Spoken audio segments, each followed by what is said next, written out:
جیسا کہ آپ سب کو معلوم ہے کہ ذی الحجہ کا مہینہ شروع ہو چکا ہے اور عشرہ ذی الحجہ کے بہت زیادہ فضائل و اعمال ہیں۔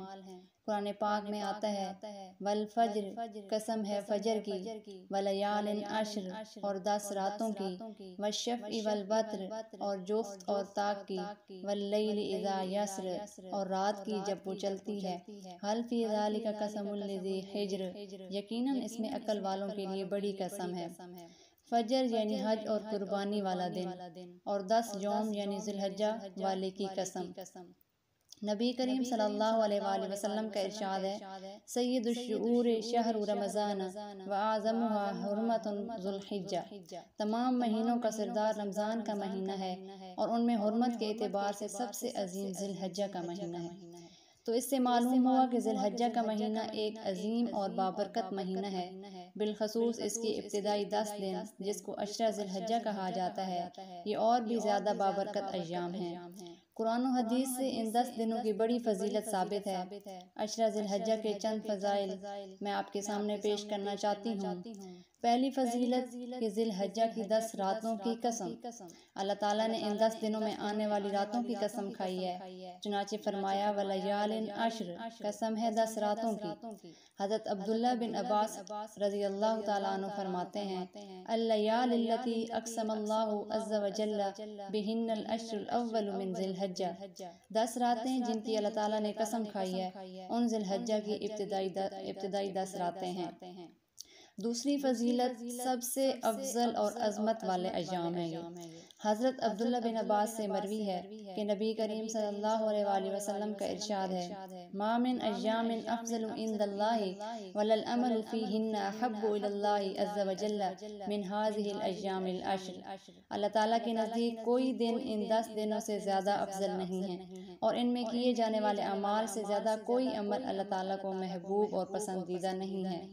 ایک اور روایت میں ہے ما من ایام اعظم عند اللہ ولا احب الیہ من العمل فیہن من هذه الایام العشر، اللہ تعالیٰ کے نزدیک کوئی دن ان 10 دنوں سے زیادہ عظیم نہیں ہے اور ان میں کیے جانے والے عمل سے زیادہ کوئی محبوب نہیں۔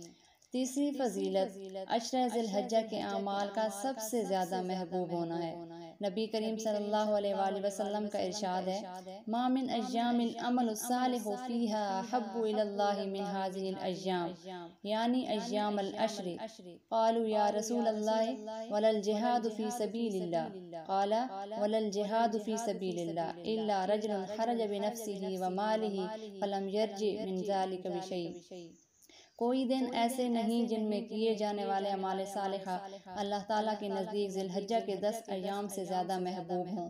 لوگوں نے دریافت کیا کہ یا رسول اللہ کیا اللہ کے راستے میں جہاد بھی ان اعمال صالحہ کے برابر نہیں؟ تو آپ صلی اللہ علیہ وآلہ وسلم نے ارشاد فرمایا ہاں، اللہ کے راستے میں جہاد کرنا بھی ان کے برابر نہیں، ہاں مگر وہ شخص جو اللہ کے راستے میں اپنی جان و مال لے کر نکلا ہو اور کچھ بھی واپس لے کر نہ آئے یعنی کہ شہید ہو جائے۔ چوتھی فضیلت یہ ہے کہ ایک دن کا روزہ 1 سال کے روزوں کے برابر ہے۔ نبی کریم صلی اللہ علیہ وآلہ وسلم کا ارشاد ہے یعدل صیام کل یوم منہا بصیام سنۃ، ذی الحجہ کے 10 دنوں میں یعنی ابتدائی 9 دنوں میں سے ہر دن کے روزے کا ثواب 1 سال کے روزے کے برابر ہے۔ پانچویں فضیلت ہر رات کی عبادت کا ثواب شب قدر کے برابر ہے۔ نبی کریم صلی اللہ علیہ وآلہ وسلم کا ارشاد ہے وَقِيَامُ كُلِّ لَيْلَةٍ مِّنْهَا بِقِيَامِ لَيْلَةِ الْقَدْرِ، ذی الحجہ کے دنوں میں ہر رات کے قیام یعنی عبادت کا ثواب لیلۃ القدر کی عبادت کے برابر ہے۔ عشرہ ذی الحجہ افضل ہے یا رمضان کا آخری عشرہ؟ کچھ لوگ یہ بھی سوال کرتے ہیں، تو اس بارے میں علماء کی 3 آراء ہیں۔ پہلی یہ ہے کہ عشرہ ذی الحجہ افضل ہے، دوسری رمضان المبارک کا عشرہ اخیرہ افضل ہے اس لیے کہ اس میں روزے اور شب قدر ہے، اور تیسرا عشرہ ذی الحجہ کے دن افضل ہیں اور عشرہ رمضان کی راتیں افضل ہیں۔ ملا علی قاری رحمہ اللہ فرماتے ہیں عشرہ ذی الحجہ کے دن اس لیے افضل ہیں کیونکہ اس میں عرفہ کا دن ہے جو سال کے تمام ایام کا سردار ہے، اور رمضان المبارک کے عشرہ اخیرہ کی راتیں اس لیے افضل ہیں کیونکہ اس میں شب قدر ہے جو سال کی تمام راتوں کی سردار ہے۔ اس کے علاوہ عشرہ ذی الحجہ کے کچھ اعمال احادیث طیبہ میں ذی الحجہ کے 10 مبارک ایام کے اعمال ذکر کیے گئے ہیں۔ جن کی تفصیل میں آپ کے سامنے تھوڑی بہت پیش کر رہی ہوں۔ پہلا عشرہ ذی الحجہ کا جو عمل ہے وہ یہ ہے کہ ناخن اور بال کاٹنے سے اعتراض کیا جائے۔ نبی کریم صلی اللہ علیہ وآلہ وسلم کا ارشاد ہے، اذا رأیتم ہلال ذی الحجہ واراد احدکم ان یضحی فلیمسک عن شہرہ واظفارہ، جب تم ذی الحجہ کا چاند دیکھ لو اور تم میں سے کسی کا ارادہ قربانی کرنے کا ہو تو اسے قربانی کرنے تک اپنے بال اور ناخن کاٹنے سے احتراز کرنا چاہیے۔ ایک اور روایت میں ہے، من کان لہ ذبح یذبحہ فاذا احل ہلال ذی الحجہ فلا یأخذن من شعرہ ولا من اظفارہ شیئا حتی یضحی، جس کو جانور ذبح کرنا ہو تو وہ ذی الحجہ کا چاند نظر آنے کے بعد اپنے بال اور ناخن کو قربانی ہونے تک نہ کاٹے۔ فائدہ یہ ہے کہ یہ ناخن اور بال نہ کاٹنے کا استحباب ان لوگوں کے لیے ہے جن کا قربانی کا ارادہ ہو، خواہ واجب قربانی کا ارادہ ہو یا نفلی کا۔ نیز یہ حکم اس وقت ہے جبکہ بال اور ناخن کاٹے ہوئے 40 دن پورے نہ ہوتے ہوں، ورنہ بال اور ناخن کاٹنا ضروری ہے اور نہ کاٹنا حرام ہے۔ بال اور ناخن نہ کاٹنے کی حکمت جو ہے وہ یہ ہے کہ حجاج بیت اللہ کے ساتھ مشابہت اختیار کرنا، کیونکہ وہ بھی بحالت احرام یہ کام نہیں کرتے، اور اضحیہ دراصل قربانی کرنے والے کی جان کا فدیہ ہوتا ہے، بس ناخن وغیرہ کاٹنے سے روکا گیا تاکہ تمام اجزاء کے ساتھ فدیہ ہو۔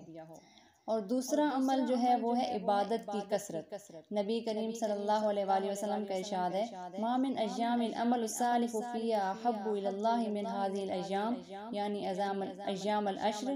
قالوا یا رسول اللہ ولا الجہاد فی سبیل اللہ، قال ولا الجہاد فی سبیل اللہ الا رجل خرج بنفسہ ومالہ فلم یرج من ذلک بشیء۔ جیسا کہ پہلے میں نے ذکر کیا ہے کہ کوئی دن ایسے نہیں جن میں کیے جانے والے اعمال صالحہ اللہ تعالیٰ کے نزدیک ذی الحجہ کے 10 ایام سے زیادہ محبوب ہوں۔ لوگوں نے دریافت کیا، یا رسول اللہ کیا اللہ کے راستے میں جہاد بھی ان اعمال صالحہ کے برابر نہیں؟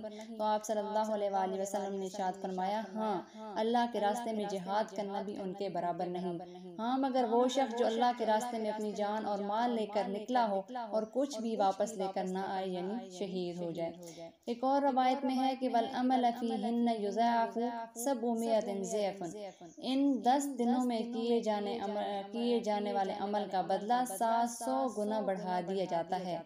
امام اوزاعی رحمہ اللہ فرماتے ہیں، بنی مخزوم کے ایک قریشی شخص نے مجھ سے یہ حدیث مرفوعاً نقل کی ہے، ان العمل فی اليوم من ایام العشر کقدر غزوۃ فی سبیل اللہ، ان ایام میں کیے جانے والے اعمال قدر و منزلت میں ایسے ہیں جیسے اللہ کے راستے میں جہاد کرنا۔ اور تیسرا عمل جو ہے وہ ہے کہ روزوں کا اہتمام کیا جائے۔ ذی الحجہ کے ابتدائی ایام میں نبی کریم صلی اللہ علیہ وآلہ وسلم کا معمول روزے رکھنے کا تھا، چنانچہ ازواج مطہرات رضی اللہ تعالی عنہن فرماتی ہیں، کان رسول اللہ صلی اللہ علیہ وسلم یصوم 9 ذی الحجہ، نبی کریم صلی اللہ علیہ وآلہ وسلم ذی الحجہ کے 9 دن روزہ رکھا کرتے تھے۔ اور عشرہ ذی الحجہ میں روزے رکھنے کی فضیلت پر روایت پہلے بھی میں نے آپ کے سامنے پیش کی ہے کہ ذی الحجہ کے 10 دنوں میں یعنی ابتدائی 9 دنوں میں سے ہر دن کے روزے کا ثواب 1 سال کے روزے کے برابر ہے۔ اور چوتھا عمل جو ہے وہ ہے کہ عرفہ کے روزے کا خصوصی اہتمام کیا جائے۔ عشرہ ذی الحجہ میں ایک دن عرفہ یعنی 9 ذی الحجہ کا مبارک دن ہے، جس میں روزے کا ثواب اور بھی زیادہ بڑھ جاتا ہے۔ چنانچہ حدیث میں ہے، نبی کریم صلی اللہ علیہ وآلہ وسلم کا ارشاد ہے، صیام یوم عرفۃ انی احتسب علی اللہ ان یکفر السنۃ التی قبلہ والسنۃ التی بعدہ، مجھے اللہ تعالیٰ سے امید ہے کہ عرفہ کے دن کا روزہ رکھنا 1 سال پہلے اور 1 سال بعد کے صغیرہ گناہوں کو مٹا دے گا۔ اور پانچواں عمل ہے کہ تسبیح، تحمید، تہلیل اور تکبیر کی کثرت کی جائے۔ تسبیح سے مراد اللہ تعالیٰ کی پاکی بیان کرنا، تحمید سے مراد اس کی حمد کرنا، تہلیل سے مراد کلمہ طیبہ کا پڑھنا، اور تکبیر سے مراد اللہ تعالیٰ کی بڑائی بیان کرنا ہے۔ اور عشرہ ذی الحجہ میں ان چاروں چیزوں کی کثرت کی تلقین کی گئی ہے، جس کے بارے میں بہت ساری روایات بھی ہیں۔ حضرت ابن عباس رضی اللہ تعالیٰ عنہ فرماتے ہیں، فَأَكْثِرُوا فِيهِنَّ مِنَ التَّهْلِيلِ وَالتَّحْمِيدِ وَالتَّكْبِيرِ وَالتَّسْبِيحِ، ان 10 دنوں میں تہلیل، تحمید، تکبیر اور تسبیح کی کثرت کیا کرو۔ بخاری شریف میں تعلیقاً نقل کیا گیا ہے، وَكَانَ ابْنُ عُمَرَ وَأَبُو هُرَيْرَةَ يَخْرُجَانِ إِلَى السُّوقِ فِي أَيَّامِ الْعَشْرِ يُكَبِّرَانِ وَيُكَبِّرُ النَّاسُ بِتَكْبِيرِهِمَا۔ حضرت عبداللہ بن عمر اور حضرت ابو ہریرہ ذی الحجہ الحجہ کے 10 دنوں میں بازار جا کر لوگوں کو تکبیر کی طرف توجہ دلانے کے لیے تکبیر کہا کرتے تھے اور لوگ ان کی تکبیر سن کر تکبیر کہا کرتے تھے۔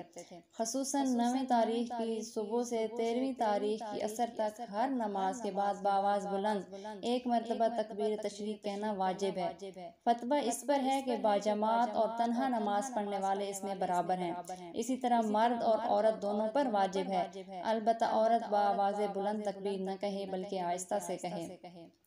تکبیر تشریق کے الفاظ یوں ہیں: اللہ اکبر لا الہ الا اللہ واللہ اکبر اللہ اکبر وللہ الحمد۔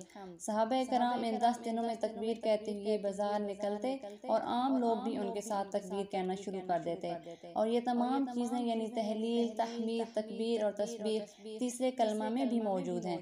چنانچہ ان 10 دنوں میں چلتے پھرتے، اٹھتے بیٹھتے، تیسرا کلمہ، چوتھا کلمہ اور تکبیر تشریق وغیرہ کی کثرت کر کے اس عمل کو بآسانی اختیار کیا جا سکتا ہے۔